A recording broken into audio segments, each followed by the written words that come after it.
በስመ አብ ወወልድ ወመንፈስ ቅዱስ አሃዱ አምላክ አሜን። መቃባ ከኒልማ ከነፉሮ ቁልቁሉ ዋቀቶክ አሜን።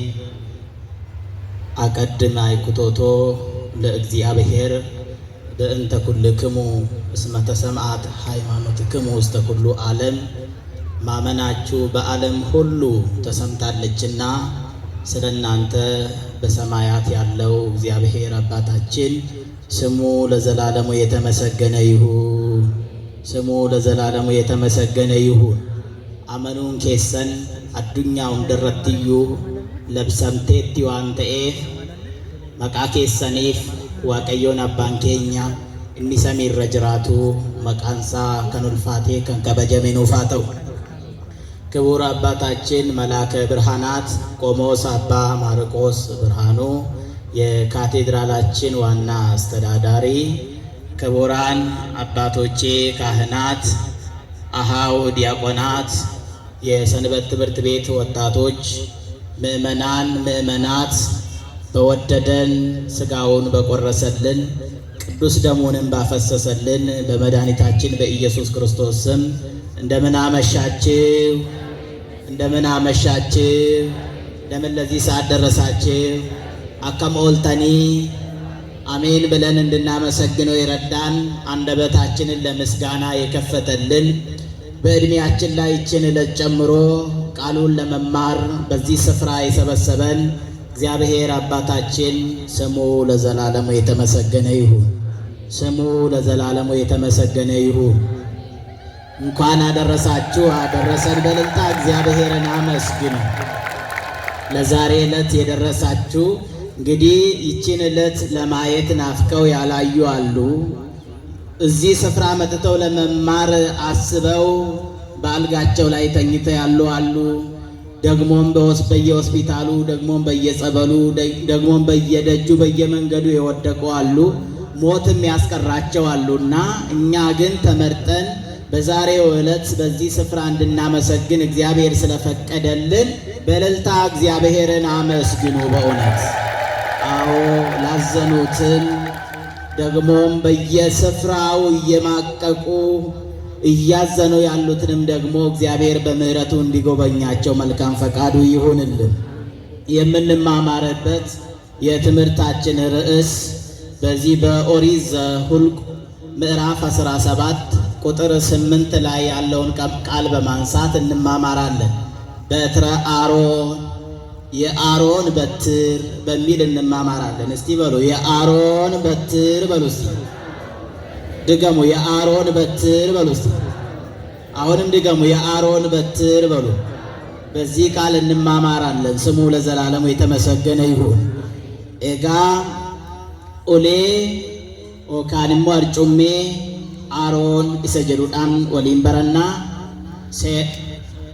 ሴራ ሁልቁ ቦቆና ኩደቶኮ ላኮፍሳ ሰዴት ረጀቸ ጅሩዳ። እንግዲህ ይህንን ቃል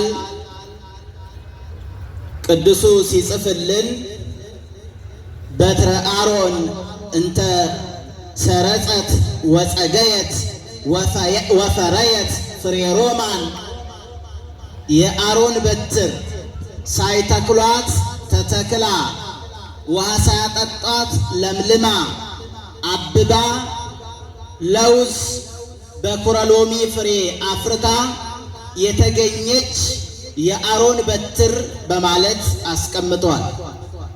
ስለዚህ የዚህን ጽንሰ ሐሳብ ታሪኩን መጀመሪያ እናነሳና ትምህርታችንን በአጭር ጊዜ እንጠቀልላለን። ዛሬ ዕለቱ የዝማሬ የምስጋና ዕለት ስለሆነ በኋላ ደግሞ መርሐ ግብር መሪው እንዳስተዋወቁን በዝማሬ እንቆያለን። ይህንን ጽንሰ ቃል ስንመለከት ይሄ ቃል የእግዚአብሔር ቃል ነው። እስራኤላውያን ከግብፅ ከወጡ በኋላ ሙሴ ርስትን እንዲያከፋፍል ለእያንዳንዱ እግዚአብሔር አዝዞታልና ርስትን ለሁላቸውም አከፋፈለ። ታዲያ የቤተ መቅደሱ ርስት ሳይካፈል ቀርቷል። በቤተ መቅደሱ ርስት ላይ እያዘዙ ያሉት ሙሴና አሮን ናቸው። የቆሬ ልጆች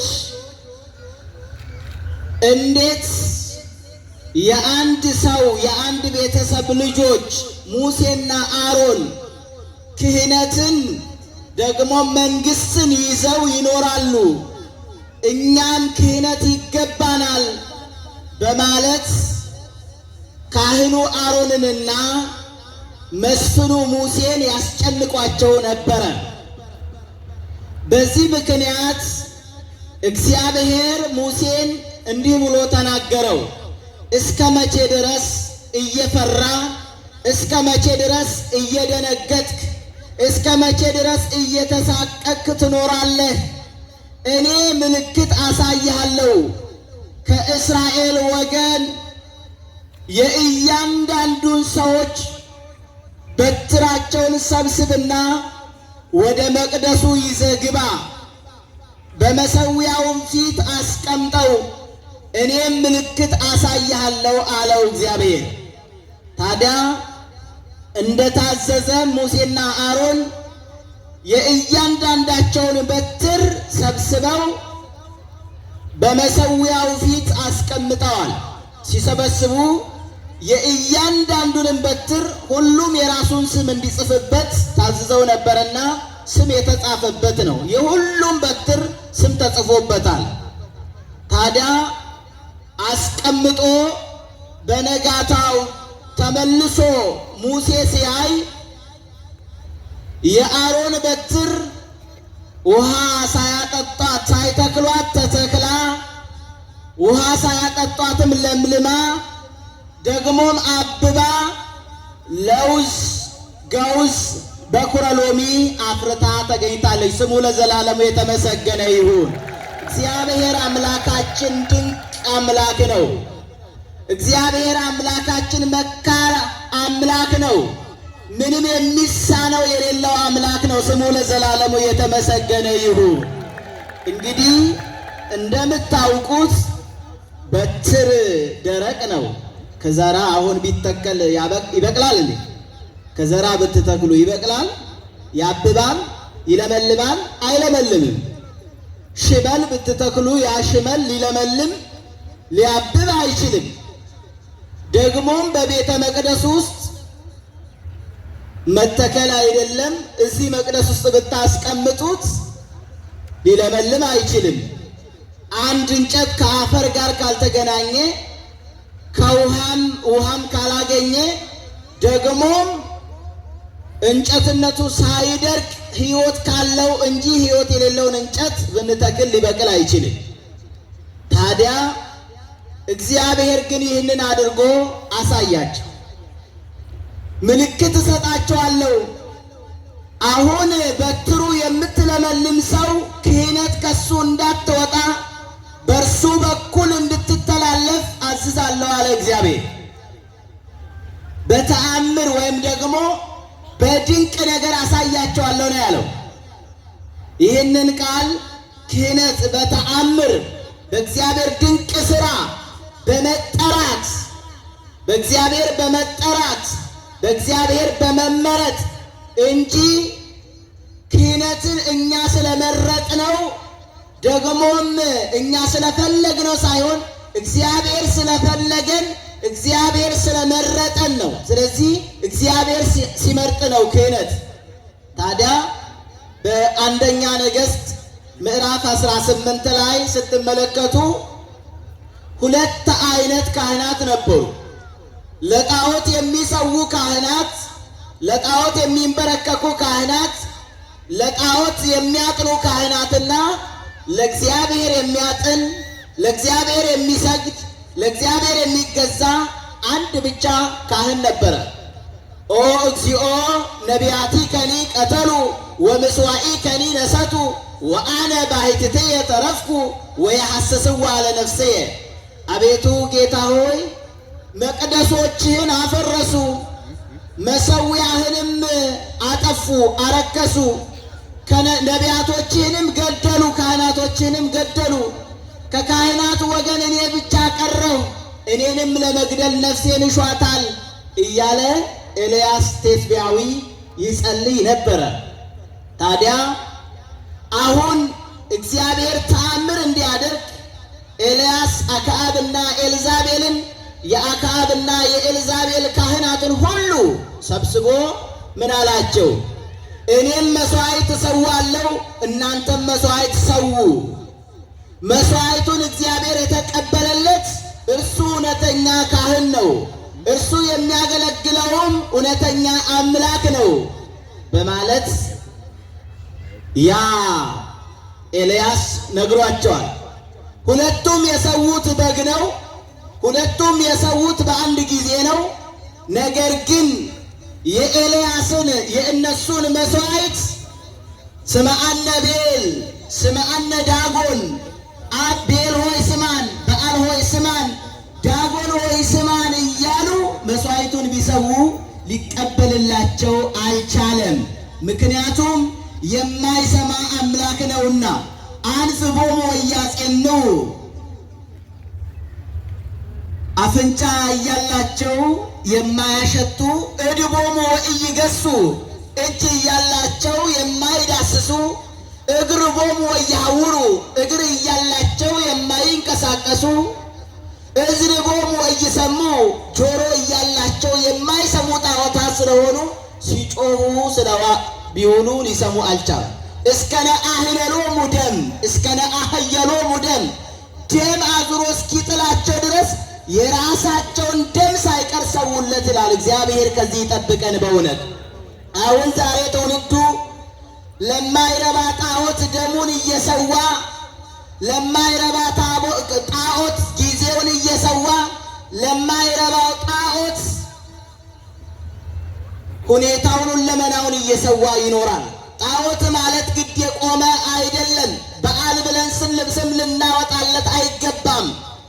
ግድ ዳጎን ብለን ስም ልናወጣለት አይገባም። ወዳጄ እቤት ውስጥ ስልጣንን የምትመካ ከሆነ ጣዖት እያመለክ ነው። እቤት ውስጥ መልክህን የምትመካ ከሆነ ጣዖት እያመለክ ነው። እቤት ውስጥ ገንዘብህን የምትመካ ከሆነ ጣዖት እያመለክ ነው። እቤት ውስጥ በዘርህ በሰፈር የምትመካ ከሆነ ጣዖት እያመለክ ነው። ስለዚህ ታዲያ አሁን ለሱ ቢሰግዱ ቢጮሁ ሊሰማቸው አይቻልም። ታዲያ በገንዘብ ጣዖትነት ስር ያለውም ሰው ጊዜውን በጊዜው ገንዘብ ሊሰራለት ይችላል። ገንዘብ የማይሰራውን ሊሰራ አይችልም። ገንዘብ ሊሰራ የማይችለውን የሚሰራ እግዚአብሔር ብቻ ነው። ስሙ ለዘላለሙ የተመሰገነ ይሁን። ስሙ ለዘላለሙ የተመሰገነ ይሁን።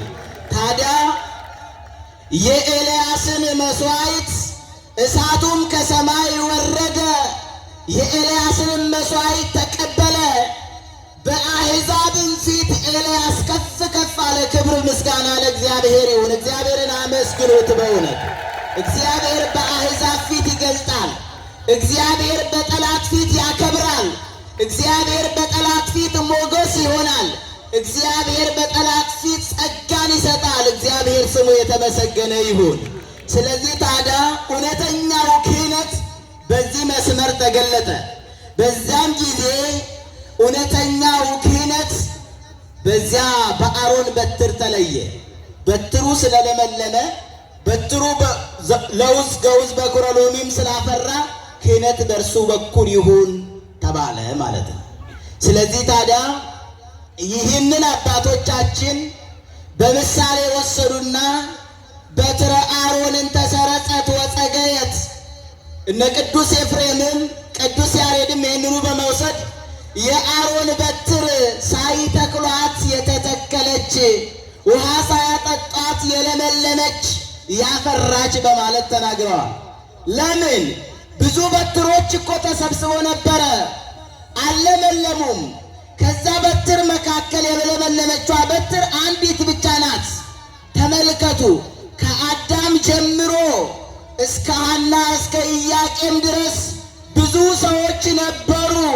ነገር ግን እነሱ ለእግዚአብሔር ማደሪያነት አልተመረጡም። እነሱ ለእግዚአብሔር እናት ሊሆኑ አልተመረጡም። እነሱ በእግዚአብሔር ፊት ሞገስን ለማግኘት አልተመረጡም። ታዲያ ከብዙ በትሮች መካከል ያቺ በትር ለምልማ እንደተገኘች እማ አምላክ ወላዲተ አምላክ ድንግል ማርያምም በኃጢአት ከተያዘው ዓለም መካከል ንጽሕት ሆና ተገኝታለች። ክብርና ምስጋና ለእግዚአብሔር ይሁን። አዎ ንጽሕት ሆና የተገኘች ንጽሕት ዘር ጠዋት በአባታችን ስንማር ቆይተናል። ንጽሕት ዘር ሆና የተገኘች ማርያም እሰ ተሐቱ ውስተ ከርሱ ለአዳም ከመ ባሕሪ ጸዓዳ እማ አምላክ ወላዲተ አምላክ በአዳም ባህሪ ውስጥ እንደ ዕንቁ ታበራ ነበር ብሎ ሊቁ ቅዱስ ያሬድም እንዳመሰገናት ከዚያ መካከል ተለይታ የተመረጠች በቅድስና በንጽህና ያጌጠች እርሷ ናት ማለት ነው። ስለዚህ የአሮን በትር ነሽ ብሎ መስለውላታል። ታዲያ ያቺ ውሃ ሳያጠጣዋት ለምልማ አብባ አፍርታ እንደተገኘች ሁሉ ድንግል ማርያምም ዘር ሳይወድቅባት ሰው ሲወለድ በዘር በሩካቤ ይወለዳል። ዘር ሳይወድቅባት እውነተኛውን መብል ክርስቶስን እውነተኛውን መጠጥ ክርስቶስን ያፈራችልን የወለደችልን እርሷ ናት። ክብርና ምስጋና ለእግዚአብሔር ይሁን። አዎ ለውዝ አፈራች ማለት እሱ ነው። ይህንን በራእይም እነ ሐና እነ ኢያቄምም አይተዋል። በቤታቸው ስር ያለው ግንድ ለምልሞ አብቦ ብዙ ሰው ከፍሬው ሲበላ አይተዋል በራእይ። ታዲያ ያ ግንድ ማን ይመስላቸዋል? አነ ውእቱ ሐረገ ወይን ወአንትሙ አይጹቂሁ። የዮሐንስ ወንጌል ምዕራፍ 15 ቁጥር 1 ስትመለከቱ እኔ የወይን ሐረግ ነኝ እናንተ ደግሞ ቅርንጫፎች ናችሁ ያለው ነው። ስለዚህ ታዲያ እኛ የምንበላው ከግንዱ የሆነውን ነው። እኛ የምንቀበለው ከግንዱ የሆነውን ነው። ስሙ ለዘላለሙ የተመሰገነ ይሁን። ስለዚህ ታዲያ ያፈራችው እርሱ የእውነተኛው ግንድ እርሱ ነው። እኛን ሁሉ የሚሰበስበው ግንድ፣ እኛ ሁላችን የምናፈራው በግንዱ በኩል ነው። እኛ ሁላችን ሕይወት የምናገኘው በግንዱ በኩል ነው። እኛ ሁላችን የምንለመልመው በግንዱ በኩል ነው። ክብርና ምስጋና ለእርሱ ይሁን። አዎ የደረቀ ማንነታችሁን፣ የደረቀ ሕይወታችሁን፣ ተስፋ የቆረጠና ባዶ የሆነውን ሐሳባችሁን በማን ላይ ጣሉት? ሐሳባችንን በማን ላይ እንጣለው? በሉ እንጂ በማን ላይ እንጣለው? በእግዚአብሔር ላይ በሉ እንጂ በእግዚአብሔር። እናንተ በማን ላይ እንጣለው? ምን ያደርገዋል እሱ? ደረቁን እንጨት ያለመለመ ተስፋችንን አያለመልመውም እንዴ? አያለመልመውም እግዚአብሔር? ደረቁን እንጨት በመቅደሱ ፊት ደግሞም በጨለማ ዘመን ደግሞም በግዛት ዘመን ደግሞ በሞት ዘመን ደግሞ በኃጢአት ዘመን ማለምለም ከቻለ አሁን ልጆች ሆነን ሳለን ከባርነት ተላቀን ሳለን እንዴትስ እግዚአብሔር የጎደለውን አይሞላም? በዚያ በሰራጵታዋ ቤት ተገኝቶ የጎደለውን ከሞላ በእኛ ቤትስ እኛ ልጆች ሆነን እንዴት እግዚአብሔር አይሞላ? በዚያ ደረቁን ካለመለመ እኛ ልጆች ሆነን ሳለን ሥጋውን ቅዱስ ደሙንም ጠጥተን ሳለን እንዴትስ እግዚአብሔር አያለመልመውም? ያለመልመዋል። ስሙ ለዘላለሙ የተመሰገነ ይሁን።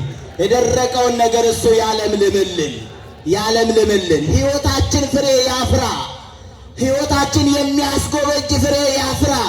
ቅዱስ ፍሬ፣ እግዚአብሔር የሚወደው ፍሬ፣ እግዚአብሔር ደስ የሚሰኝበት ፍሬ እንድናፈራ እግዚአብሔር አምላካችን ይርዳል። ስለዚህ የአሮን በትር አንቺ ነሽ። ይቺ በትር በመጽሐፍ ቅዱስ በብዙ ቦታ ስለ በትር ተጠቅሷል። በኦሪት ዘፍጥረት ምዕራፍ 30 ታሪክ ስትመለከቱ ያዕቆብ በበትሯ ተአምራትን ይሰራ ነበረ።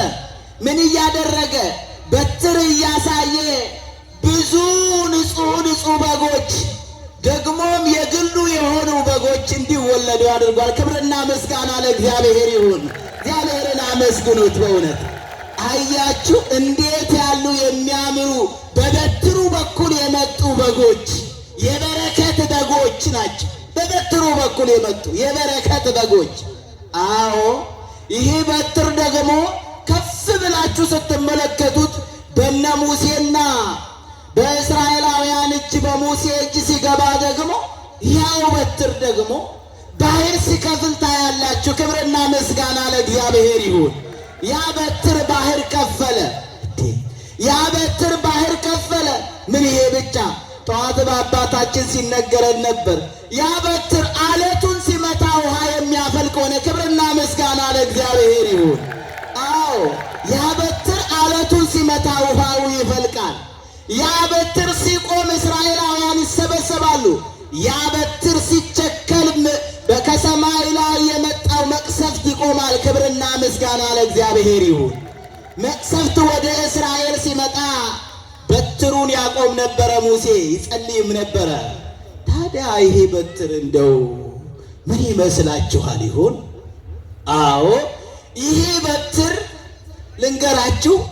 ይሄ በትር ተአምራትን የሰራ በጎችንም ያበዛው ይሄ በትር በእውነትም በቀራንዮ ላይ ኢየሱስ ክርስቶስም ተሸክሞት የወጣው በትር ነው። እግዚአብሔርን አመስግኑት። በእውነት በታላቅ ድምቀት እግዚአብሔርን በደንብ አመስግኑት። ይሄ በትር አዎ እመቤታችን በትር ሆና በበትሩ ተመስላ 9 ወር ከ5 ቀን በማኅፀኗ ተሸከመችው። ደግሞም 3 ዓመት ከመንፈቅ በግብፅ በረሃ ተሸክማ ተንከራተተች ያንን ፍሬ። ታዲያ ይህ በትር ደግሞ አሁን ተሸክሞ ያንን በትር መስቀሉን ማለት ነው በቀራንዮ ላይ ወጣ፣ ተተከለ። ስለዚህ ታዲያ ያ ያዕቆብ በበትሩ በኩል ብዙ በጎችን እንዳበዛ ክርስቶስን በመስቀሉ በኩል ብዙ በጎችን አበዛ። ክብርና ምስጋና ለእግዚአብሔር ይሁን። በበትሩ የመጣነን እኛ፣ በዛ ተአምራት በደሙ ውስጥ ያለፍነን እኛ፣ ደግሞም በሞቱ ውስጥ ያለፍነን እኛ፣ ደግሞ በስቅላት ውስጥ ያለፍነን እኛ፣ በደሙ የታጠብንና የተቀደስነን እኛ። እግዚአብሔር የተመሰገነ ይሁን። አመስግኑት እግዚአብሔርን። ወደሙ ለኢየሱስ ክርስቶስ ያነጻሃነም ኩሉ ኃጣውኢነ፣ ከኃጢአታችን የሚያነጻን የኢየሱስ ክርስቶስ ደም ነው። የኢየሱስ ክርስቶስ ደም ከኃጢአት ሁሉ ያነጻናል። በአንደኛ ዮሐንስ ምዕራፍ 3 ቁጥር 5 ላይ ተጽፎ ታገኛላችሁ። ታዲያ የበጉ ደም ያነጻል።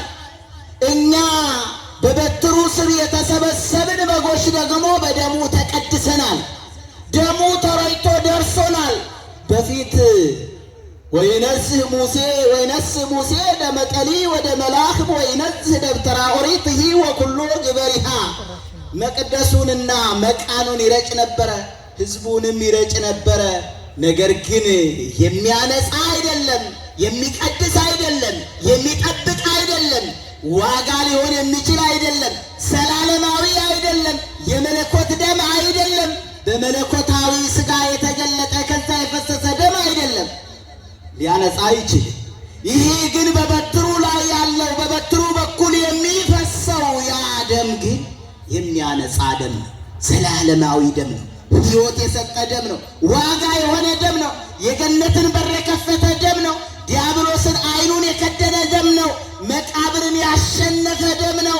የሰውን ሁሉ ኃጢአት ያጠበ ደም ነው። ክብርና ምስጋና ለእግዚአብሔር ይሁን። ስለዚህ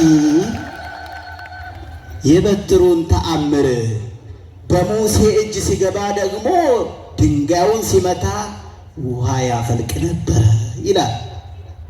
ታዲያ ይህ በትር አሁንስ ውሃ አላፈለቀም? በቀራንዮ ላይ እኮ ከዛ በትር በኩል ክርስቶስ ጎኑ ሲወጋ ውሃና ደም ፈሷል። ክብርና ምስጋና ለእግዚአብሔር ይሁን። ያ ውሃና ደም የፈሰሰው እኛ ተጠምቀን የተቀደስንበት፣ ደግሞም ልጆች የሆንበት፣ ከባርነት የተላቀቅንበት፣ ከጥማችን የረካንበት የሕይወት ውሃ ነው። ክብርና ምስጋና ለእግዚአብሔር ይሁን። ስለዚህ ታዲያ ይህ በትር ተአምረኛ ነው። ሌላም በሙሴ እጅ ሲገባ ያ በትር ባህር ይከፍል ነበረ። ታዲያ ይህ በትር የሲኦልን ባህር አልከፈለም? ሲኦልንስ ሕዝቡን ሁሉ ሲኦልንስ አላሻገረም እንዴ? ሲኦልንስ ባዶዋን አላስቀረም እንዴ? ሲኦልንስ መኑ ውእቱ ዝንቱ ዘሞአኒ ሥጋ ለቢሶ ሥጋ ለብሶ ያሸነፈኝ፣ ሥጋ ለብሶ ጥርሴን የሰበረው፣ ሥጋ ለብሶ ለዘለዓለም የገደለኝ፣ በመስቀልም የጠረቀኝ ይህ ማን ነው ብሎ ሞት እስኪጨነቅ ድረስ ሞትን ያስጨነቅልን ይህ በትር ነው። ክብርና ምስጋና ለእግዚአብሔር ይሁን። ክብርና ምስጋና ለእግዚአብሔር ይሁን። ስለዚህ ታዲያ የሲኦልን ባህር የከፈለልን ይሄኛው በትር ነው። በዚህ በኩል ነው፣ በመስቀሉ በኩል። ታዲያ ያ በትር ሲቸከል ከሰማይ ሊወርድ የመጣው መቅሰፍት ይቆማል ብያቸዋለሁ ቅድም። ታዲያ የ5500 መቅሰፍት ሰው ሁሉ የተቀጣበት ዳይሙ ኮነኖሩ ሞት ማዳም እስከ ሙሴ እስመ ኩሉ በአምሳለ አዳም ተፈጥረ። በዚህ በሮሜ መልእክት ምዕራፍ 5 ቁጥር 12 ላይ ስትመለከቱት ሰው ሁሉ እንደ ፈረስ ጆሮ እንደ ጦር ጎሮሮ ተካክሎ በድሎ ነበረ። ኩሉ አረየ ወህቡረ አለወ፣ ሁሉ ተካክሎ በድሎ ነበረ። ታዲያ ያንን በትር የሚያቆም ያስፈልጋልና ያንን በትር በቀራንዮ ላይ አቁሞ ወደ ሕዝቡ የተናኘውን መቅሰፍት ያነሳ፣ ደግሞም ሊመጣ ያለውን መቅሰፍት ያቆመው በበትሩ ላይ የተሰቀለው መድኃኔዓለም ክርስቶስ ነው። ክብርና ምስጋና ለእግዚአብሔር ይሁን። ክብርና ምስጋና ለአምላካችን ይሁን። ስለዚህ ታዲያ ይህ በትር ተአምረኛ ነው፣ ተአምረኛ ነው። ያ ሕዝብና አሕዛብ የታረቀበት፣ ሰውና መላእክት የታረቁበት፣ ሰውና እግዚአብሔር የታረቁበት፣ ሕዝብና አሕዛብ አንድ የሆኑበት፣ አልቦ አይሁዳዊ ወአልቦ ግሪካዊ። ዛሬ እኮ አይሁዳዊ የለም፣ ግሪካዊም የለም፣ ባሪያ የለም፣ ጨዋ የለም። ሁሉም በክርስቶስ ደም አንድ ነው። ክብርና ምስጋና ለእግዚአብሔር ይሁን። ታዲያ ያ ሙሴ በእውነት ይገርማቸዋል። ያ ሙሴ እንደው በመቅደሱ ውስጥ የገባውን ያን የደረቀ እንጨት አለምልሞ እግዚአብሔር ክህነቱን በዚያ በኩል አጸደቀለት። ታዲያ ክህነቱ ከሱ ውጭ ሌላ ሰው ሊይዘው አይችልም። የሙሴን ክህነት ማንም፣ ክህነቱ የዘር ነውና በዘር በኩል የሚተላለፍ ነውና። ታዲያ ሙሴ ያችን በትር ይዞ 5500 ዘመን ሊሻገር ያልቻለ ክህነት ያዘ። ክብርና ምስጋና ለእግዚአብሔር ይሁን። እንዴ ክርስቶስ አምላካችንም ያችኑ መስቀል ያችኑ በትር ይዞ ሊቀ ካህናት ሆነ። ክብርና ምስጋና ለእግዚአብሔር ይሁን። አመስግኑት እስቲ እግዚአብሔርን፣ በደንብ አመስግኑት እግዚአብሔርን። አዎ ሌላ አይደለም። ያንኑ በትር ይዞ እግዚአብሔር ወልድ ኢየሱስ ክርስቶስ እርሱም ሊቀ ካህን ሆነ። ክህነትን ገንዘብ አደረገ። ደግሞም የክህነትን ሥራ ሠራ። ክብርና ምስጋና ለእግዚአብሔር ይሁን። በዚህ በዕብራውያን መልእክት ቅዱስ ጳውሎስ ምዕራፍ 9 ላይ ስለ ሁሉም ገልጧል። መቅደስ ነበረች አለ። መቅደስ ትታነጽ እስከነ ክርስቶስ ንጉሥ ወእምዝ ትትመዘበር ምኵራብ አነ መጸምረ ወቤተ ክርስቲያን ታጥፈቶ እስመ ለመጽሐፍ ንባብ ወተአውቆ ለቤተ ክርስቲያን ወተአውቆ ተብሎም እንደተጻፈ መቅደስ ትታነጻለች፣ እስከ ክርስቶስ ድረስ ትፈርሳለች አለ። አዲስ መቅደስ ያስፈልጋልና እስከ ክርስቶስ ድረስ ትታነጻለች አለ፣ ትፈርሳለች። ለምን? ክርስቶስ ሌላ የሚሠራው አዲስ መቅደስ አለና። ደግሞም አለ ምኵራብ አነ መጸምረ ወቤተ ክርስቲያን ታጥፈቶ፣ ምኵራብ ትፈትላለች፣ ቤተ ክርስቲያን ትለብሳለች። ያነባል፣ ቤተ ክርስቲያን ትተረጉማለች ተብሎ ተጻፈ። ስለዚህ ታዲያ እስከ ክርስቶስ የሚታነጽ መቅደስ ካለ እስከ ክርስቶስ ድረስ ብቻ የሚቀጥል ክህነትም አለ። ታዲያ የአሮን እስከ ክርስቶስ በነበረው መቅደስ ውስጥ የሕዝቡንና የራሱን ኃጢአት እያሰበ የሌላውን የራሱ ያልሆነውን የበጉን ደም ይዞ ወደ መቅደስ ይገባ ነበረ። ወደ መቅደስ ይገባ ነበረ። ካህን ነውና የሕዝብ ኃላፊነት አለበት። የራሱ ብቻ አይደለም፣ የሕዝቡንም ኃጢአት እያሰበ የበጉን ደም ባዕድ ደም ሌላ ደም ይዞ ወደ መቅደስ ይገባ ነበረ። እውነተኛው ካህን ያኛውን በትር ዘላለማዊውን በትር የያዘው ሊቀ ካህናት እርሱ ግን የገባው ወደ ድንጋዩ መቅደስ አይደለም፣ በድንኳን ወደ ተሰፋው መቅደስ አይደለም፣ የእስራኤል ጠበብት ወደ ሰሩትን መቅደስ አይደለም። የሰራዊት ጌታ እግዚአብሔር የገባው ወደ እኛ መቅደስ ነው። ክብርና ምስጋና ለእግዚአብሔር ይሁን።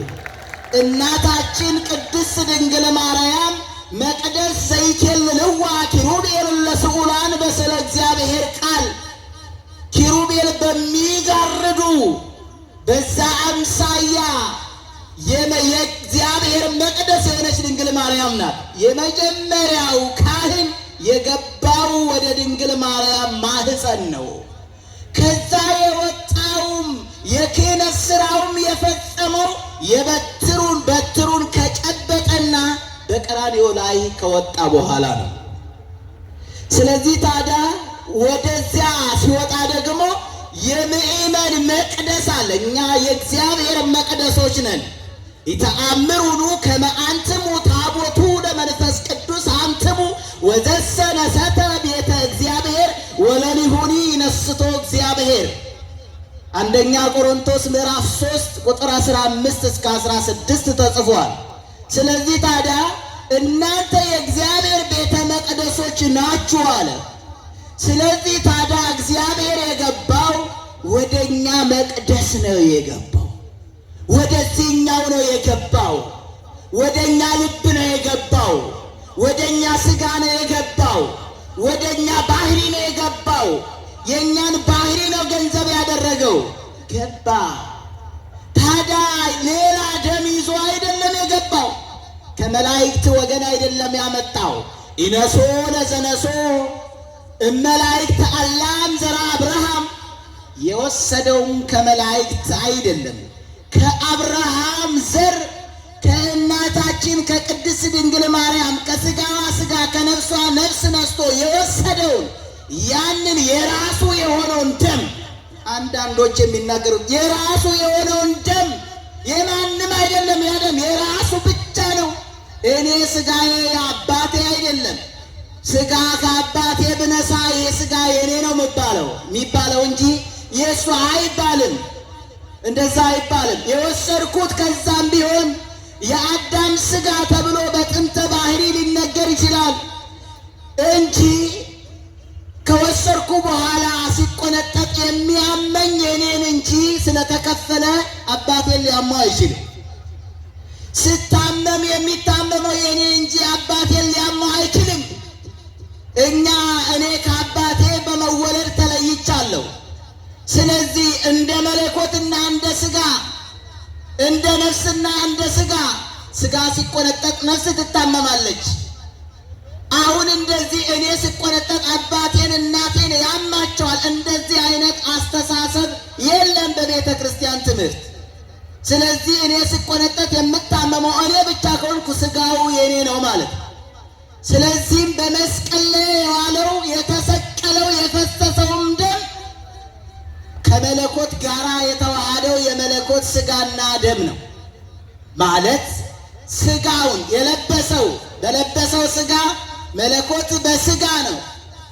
የደማው መለኮት በስጋ ነው።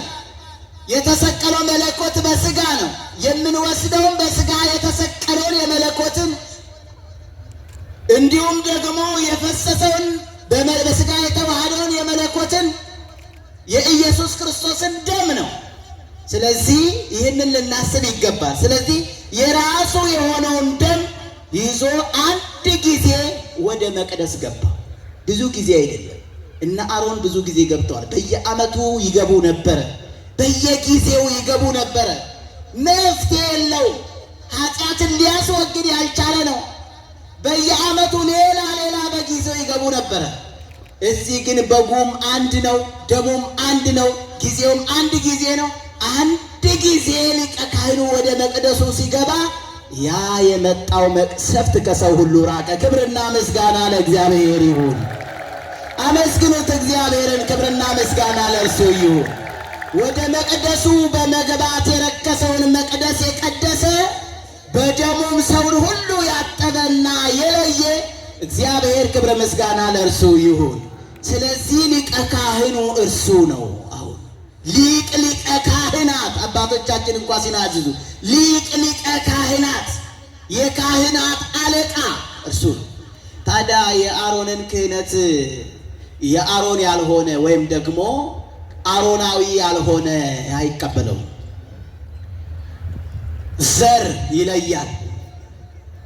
ዘር ያስፈልጋል፣ ስጋዊ ዘር። ምክንያቱም አሮን ስጋዊ ዘር ነውና፣ ስለዚህ ከአሮን የተወለደ ብቻ ያንን ክህነት ይቀበላል። አንዳንዶች ዛሬም ተግባራዊ ያደረጉት አሉ። እግዚአብሔር አምላካችን ይቅር ይበላል። አዎ ተግባራዊ አድርገውታል። አልፏል። አሁን ምድራዊ ዘር የለም። አሮን ምድራዊ ዘር ስለሆነ ከሱ ዘር የተወለደ ብቻ ነው ክህነትን የሚቀበለው። አሁን ሰማያዊው ዘር ተገልጧል። ክብርና ምስጋና ለእግዚአብሔር ይሁን። ሰማያዊ ዘር፣ የማይጠፋ ዘር፣ ዘላለማዊ ዘር፣ ቅዱስ ዘር። ጠዋት በአባታችን ተምረናል። ቅዱስ ዘር፣ እግዚአብሔር ያተረፈው ቅዱስ ዘር። ስለዚህ ታዲያ አሁን የሚፈለገው ከቅዱሱ ዘር የተወለደ ሁሉ የክህነቱ ባለቤት ነው። ክብርና ምስጋና ለእግዚአብሔር ይሁን። አዎ ከቅዱሱ ዘር ከማይጠፋው ዘር ዘራችን ተቀይሯል። አሁን ነቀዝ የበላው ዘር ሁሉ፣ የማይበቅል ዘር ሁሉ፣ የማያፈራ ዘር ሁሉ እሱ አልፏል። አሁን አዲስ ዘር፣ የታከመ ዘር፣ የተፈወሰ ዘር፣ የተቀደሰ ዘር፣ ሕያው ዘር፣ ዘላለማዊ ዘር ኢየሱስ ክርስቶስ ነው እሱ። ስለዚህ ታዲያ ከዚህ ዘር የተወለደ ሁሉ መልክ አያይም፣ ብሔር አያይም፣ ቋንቋ አያይም፣ ሰፈር አያይም፣ መንደር አይመለከትም። ዘሩ ሰማያዊ ነውና ሰማይን ብቻ ነው የሚመለከተው። ሰማይን እንድንመለከት ይርዳን እግዚአብሔር። አዎ ሰማያዊውን ዘር ነው መቁጠር ያለብን እንጂ ምድራዊውን ዘር መቁጠር የለብንም። ቀርቷል አሁን ምድራዊ ዘር መቁጠር። አብርሃም ወለዶ ለይስሐቅ ወይስሐቅኒ ወለዶ ለያዕቆብ እያሉ ይቆጥሩ ነበር። በምድራዊ ዘር በኩል ክርስቶስ ስለሚመጣ ምድራዊውን ዘር ይቆጥሩ ነበር። ዛሬም አሁን እንዲሁ ተግባራዊ ያደረጉታል። አሁን ምድራዊ ዘር አልፎ ሳለ ማን ከማን ተወለድክ፣ የት ተወለድክ፣ ከየት መጣህ እያሉ ምድራዊውን ዘር ይቆጥረዋል። እግዚአብሔር ከዚህ ይሰውረን በእውነት ከዚህ ይጠብቀን በእውነት። አዎ አሁን ምድራዊውን ዘር ሳይሆን ሰማያዊውን ዘር ነው ልንቆጥረ የሚገባው። አዎ እንዴት ዳንን? ሐና ኢያቄምን ወለደች። ማን ነው? ሐናና ኢያቄም ማርያምን ወለዷት። ከማርያም ደግሞ ክርስቶስ ተወለደ። ከክርስቶስ ደግሞ እኛ ሁላችን ተወለድን። ክብርና ምስጋና ለእግዚአብሔር ይሁን። ከክርስቶስ ደግሞ ሁላችን ተወለድን። ሁላችን የክርስቶስ ልጆች ነን። አሁን ታዲያ ከክርስቶስ የሆነውን በዚህኛው በኩል ያለውን ዘር ነው መቁጠር ያለብን ማለት ነው። ስለዚህ ታዲያ ካህኑ ወደ መቅደሱ ሲገባ ያደረገው ምሕረትን፣ ይቅርታን፣ ሰላምን፣ ሕይወትን ነው ያሰፈነው ማለት ነው። ስለዚህ ያችን በትር ያስነሳ ያለመለመ እግዚአብሔር የእኛንም ሕይወት ያለምልምልን፣ ሕይወታችንን ያለምልምልን። በበትሩ በኩል እንድንሰበሰብ እግዚአብሔር አምላካችን ይርዳል። በበትሩ በኩል ማለት በመስቀሉ ስፍራ እንድንሰበሰብ፣ በበትሩ በኩል ላይ ያለውን ፍሬ እንመልከት። አዎ በአሮን በትር ላይ ሳይሆን በበትሩ በመስቀሉ ላይ ያለውን ፍሬ እንመልከት። ከሱ ፍሬ ብንብላ። በትረ አሮን እንተ ሰረጸት ወጸገየት ፍሬ ሮማ። ወስብሐት ለእግዚአብሔር። ይቆየን። አሜን።